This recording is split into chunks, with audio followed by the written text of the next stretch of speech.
I'm joined now by Vermont Independent Senator Bernie Sanders, who serves on the Veterans Affairs Committee and just today filed 3 joint resolutions of disapproval to force an end to the war in Iran.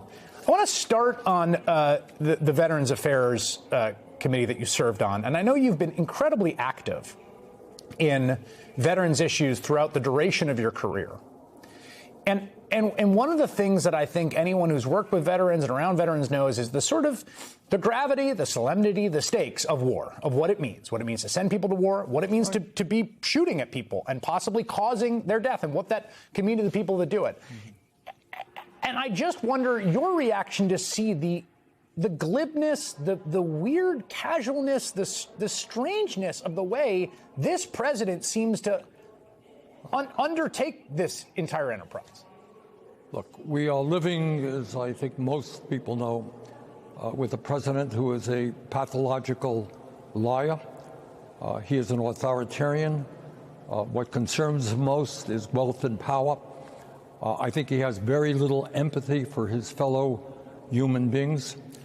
And you're quite right. It is extremely dangerous that a man like that is president of the United States.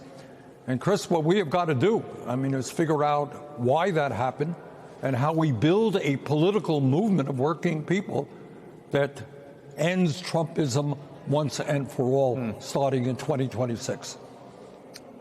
As I mentioned, there were 3 resolutions introduced today to try to force votes that would restrain the war, both in terms of the U.S. war in Iran, arms sales to Israel as well. What are those resolutions, and is there any hope of success as the war to drag on? Is there hope of success? I would like to think so. I wouldn't bet the farm on it. You got a lot of people here in Congress who are under the thumb of AIPAC and other special interests. The bottom line is that to give another 20,000 bombs to a country which committed genocide in Gaza happens to be, among many other things, forget the moral issue, happens to be in violation of American law. You don't sell arms, according to American law, to countries that violate international law and human rights. Clearly, Israel has done that. Israel talked Netanyahu, who for 40 years has wanted a war with Iran, finally got a president to go along with him, started this war.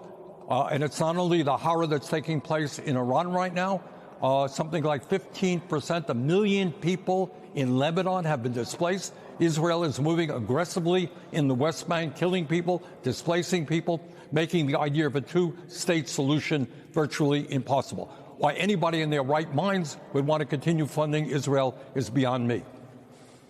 It's not just, of course, funding Israel, which is a partner in this war. And I should note the International Court of Justice has allowed for that international law case of accusing them of genocide to go forward, though there has not been a determination on that.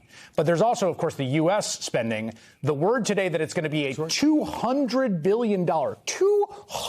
billion war supplemental request coming from the White House to the Senate. I got to say, and maybe I'm a cockeyed optimist, I think that's going to be a tough vote for them to win, but maybe I'm crazy. Look, this is, Chris, on top of a $1 trillion appropriation. They want another $200 billion. You got people all over this country, 20% of households spending 50% of their income on housing. People can't afford health care. People can't afford child care.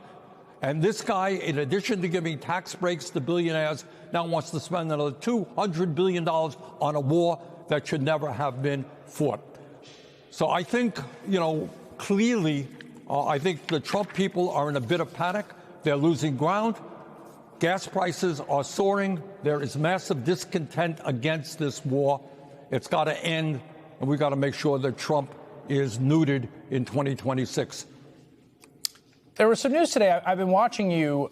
You've been spending more and more time talking about AI and talking about what it might do to the American economy. There was news today that caught my eye, and I think it caught yours as well, which is Jeff Bezos, who's one of the richest men in the world. He's worth $234 billion, is planning both to kind of use robots to replace, maybe thousands, hundreds of thousands of Amazon workers.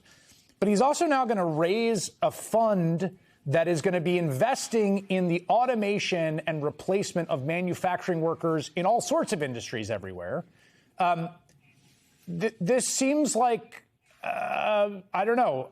Maybe not a great idea, given the way that what we've seen happening to America's manufacturing core. But I guess I'd say it's a private decision in a private market. What can you do? Well, there's a lot that we can do. I mean, for a start, we may be wanting to be talking about a tax on robots. But for a start, what we are seeing now is a handful of the wealthiest people in the world, Bezos being one, Mark Zuckerberg, Ellison, pouring hundreds of billions of dollars into the development and implementation of AI and robotics.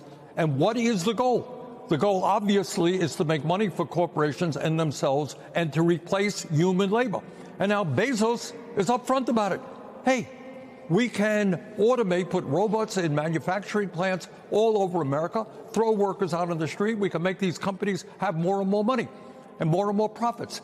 The only thing that maybe Bezos hasn't considered is if you create mass unemployment, if people are not earning any money, how the hell are they going to buy anything? What happens to the economy? And I think there is more and more concern about the impact of AI and robotics being pushed again by people who have endless amounts of greed. That's all these guys want, more wealth and more power for themselves. But Bezos has been blatant. We're going to throw workers out on the street, and we're going to make more money for manufacturing companies. I mean, send gas to $5 a gallon and take away everyone's jobs through automation. And I mean, good luck. I don't know what exactly people think the game plan is here. Senator Bernie Sanders, thank you very much. Appreciate it.